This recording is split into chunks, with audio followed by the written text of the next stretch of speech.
David Miller stared at his bank account on a humid Manila morning. $14,200. 18 months earlier, he'd had $180,000. Now he was 37, living in a country where he knew 3 people, and his runway was so short he could see the cliff edge from here. He'd made a promise to himself on the flight over. If this didn't work, he wouldn't crawl back to Colorado with excuses. He'd stay and figure out, even if that meant teaching English for $15 an hour. What he didn't know yet was that desperation would lead him to an opportunity hiding in the last place anyone would look.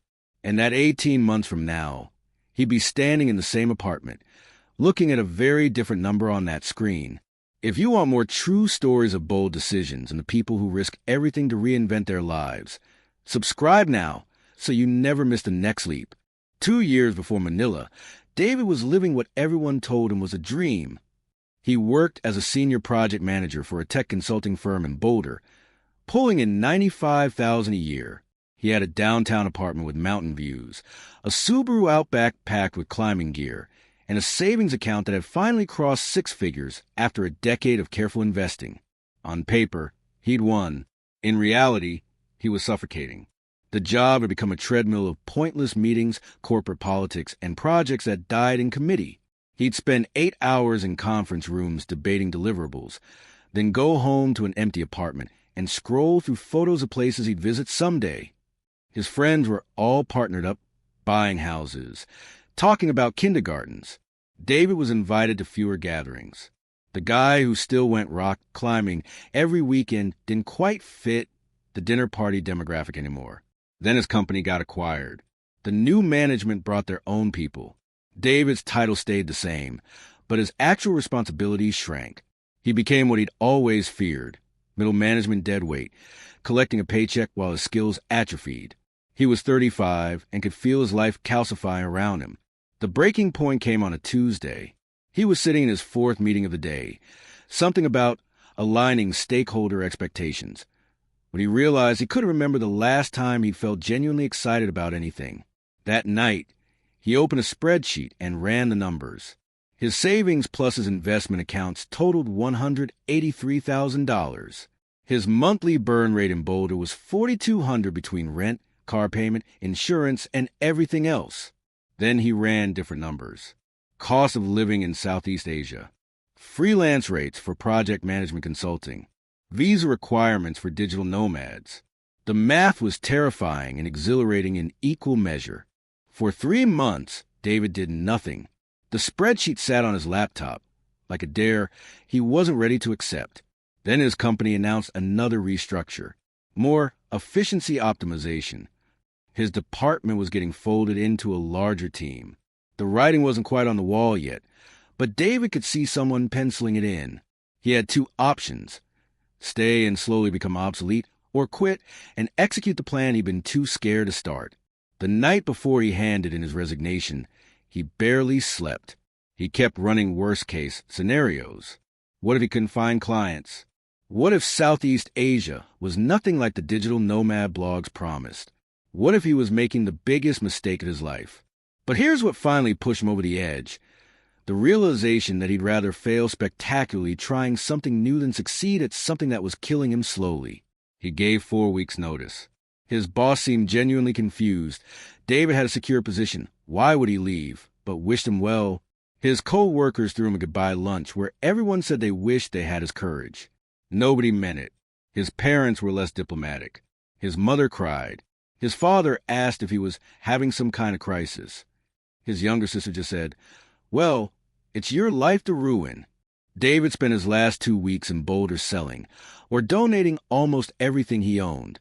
The furniture, the climbing gear he'd used twice in the past year, the carefully curated bookshelf that made him look thoughtful at parties. When he wheeled his 2 suitcases into Denver International Airport, he converted his entire life into $15,000 cash. $60,000 in index funds he promised himself he wouldn't touch, and $105,000 in a high-yield savings account as his absolute emergency reserve. The plan was simple, maybe dangerously so. Move to the Philippines, get a long-term visa, live on $2,000 a month while building a freelance consulting business. He gave himself 18 months. If it didn't work by then, He'd figure out Plan B. He didn't have a Plan B. The first 3 months in Manila were nothing like the digital nomad Instagram posts. David rented a one-bedroom apartment in Makati for $750 a month. Nice by local standards, a shoebox compared to Boulder. The air conditioning barely worked. The Wi-Fi dropped every time it rained. He could hear his neighbors' entire lives through the walls. But those were minor problems. The real issue was that building a freelance consulting business from scratch in a foreign country with zero local network turned out to be brutally hard. He'd assumed his decade of corporate experience would translate easily into freelance clients. He'd assumed wrong. He set up profiles on Upwork, Freelancer, and a dozen other platforms. He sent pitch after pitch to potential clients. His response rate was around 3%, and most of those were lowball offers. Someone wanted a full project management system built for $500. Month 1, he made $420. Month 2, he made $800. Month 3, he made $650. He was burning through $2,000 a month just to live while making less than $1,000. The math was brutal and unsustainable. By month 4, David was starting to panic. He'd spent $5,200 and earned $2,400. He'd already burned to more than a quarter of his 18-month runway, and he had nothing resembling a sustainable business. His father called to check in, which really meant, "I told you so." His mother sent links to job postings in Denver. His sister stopped responding to his messages. The isolation was crushing.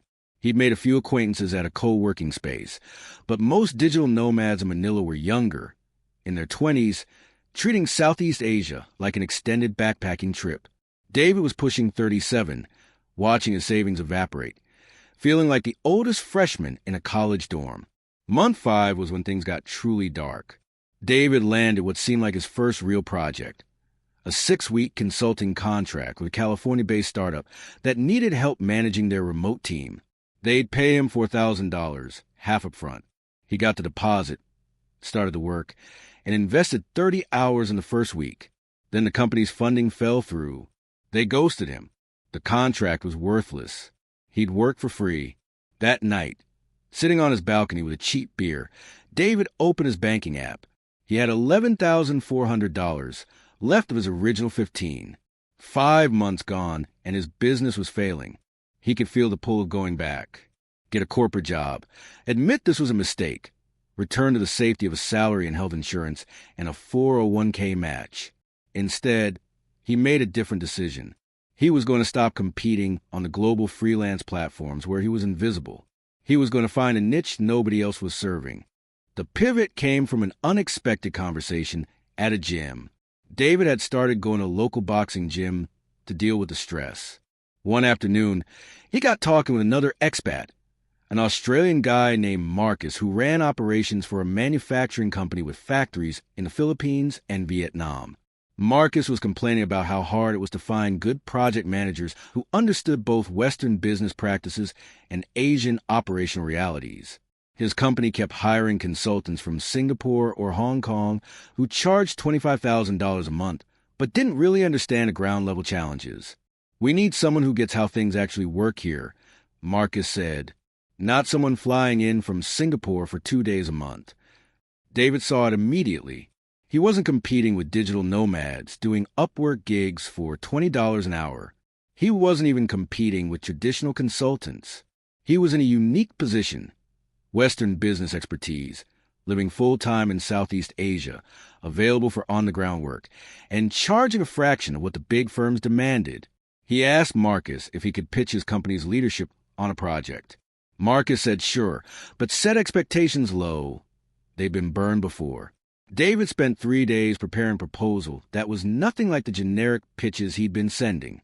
He focused on one specific problem Marcus had mentioned.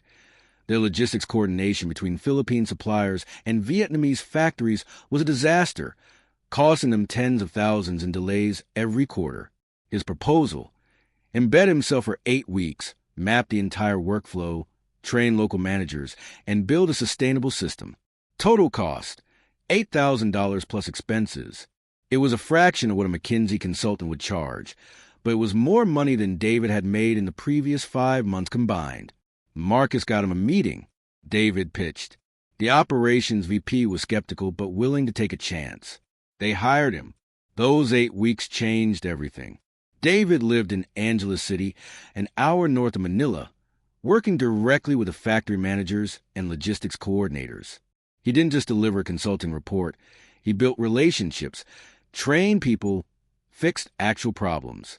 By week 6, they'd reduced logistics delays by 40%. By week 8, the company asked if he'd take on another project. Then something even better happened. The operations VP introduced David to 2 other manufacturing companies facing similar challenges. One was a textile firm. The other made electronics components. Both needed someone who could bridge the cultural and operational gaps in their supply chains. Suddenly, David wasn't searching for clients. They were coming to him. Month 7, he made $12,000. Month 8, $15,000. By month 10, he had more work than he could handle alone. 18 months after landing in Manila with $15,000 in desperation, David was sitting in the same apartment, looking at a very different set of numbers. His business bank account held $78,000. He'd paid himself a consistent $4,000 per month salary, double what he needed to live comfortably in the Philippines, and kept the rest in the business for taxes and as a buffer. His original savings? Almost untouched. He'd only dipped into it during those first brutal 6 months. The business itself had evolved beyond what he'd imagined. He now specialized in supply chain optimization and cross-cultural management for Western companies operating in Southeast Asia. He completed 14 major projects across the Philippines, Vietnam, and Thailand. His rates had climbed. What started at $8,000 per project was now $20,000 to $25,000. He was booked 4 months out. But the numbers were only part of the transformation. David had built a life that made sense to him. He'd wake up, train at the boxing gym, work from cafes or co-working spaces, and actually enjoy the work because it was solving real problems. He'd made real friends, not just expat acquaintances, but deep connections with locals and other long-term residents. He'd traveled to 13 countries in the past year for a mix of work and exploration. The boundaries had dissolved. His life wasn't compartmentalized into work and free time. It was integrated. Last month, his sister, the one who'd gone silent, sent him a message. "I think I finally get what you were doing." His parents came to visit. His father walked around Manila, met David's friends, saw his apartment and his work setup, and said, "You know, I was wrong. This is actually impressive." David didn't feel vindicated or triumphant. He just felt relieved that he'd trusted himself when everyone else doubted. The strangest part? He'd recently turned down 2 job offers from companies asking him to come back to the States as a senior director. The salaries were in the low 6 figures. He'd politely declined both, not because he never wanted to return to U.S., but because he'd finally built something on his own terms. Going back to corporate life felt like regression, not progress. His 18-month deadline had passed. But David wasn't going anywhere. Here's what David learned, that nobody tells you when you're standing on the edge of a major life change. The first 6 months will be worse than you expect. Not because you made the wrong choice, but because building something new is inherently chaotic and uncomfortable. Most people quit during this phase. They interpret the struggle as evidence they made a mistake, when really it's just the cost of transformation. You can't compete directly with people who are more established, better connected, or cheaper. You have to find the angle nobody else sees. For David, it was being physically present in Southeast Asia with Western business expertise, a combination that turned out to be extremely valuable to a very specific market. Your network matters more than your skills. David's breakthrough didn't come from being the best consultant. It came from one conversation at a boxing gym. Every major client he landed came through referrals, not cold outreach. Financial runway isn't just about money. It's about psychological endurance. David had $15,000 in cash and $165,000 in reserves he'd promised himself not to touch. That promise forced him to figure out rather than fall back on safety nets. And finally, the people who doubt you aren't wrong to doubt you. They're assessing risk based on their own framework. Your job isn't to convince them. It's to prove the possibility to yourself first, and let the results speak later.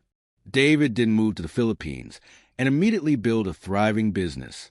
He moved to the Philippines, nearly failed, barely survived the first 6 months, stumbled into an opportunity through luck and persistence, and then executed well enough to turn that opportunity into something sustainable.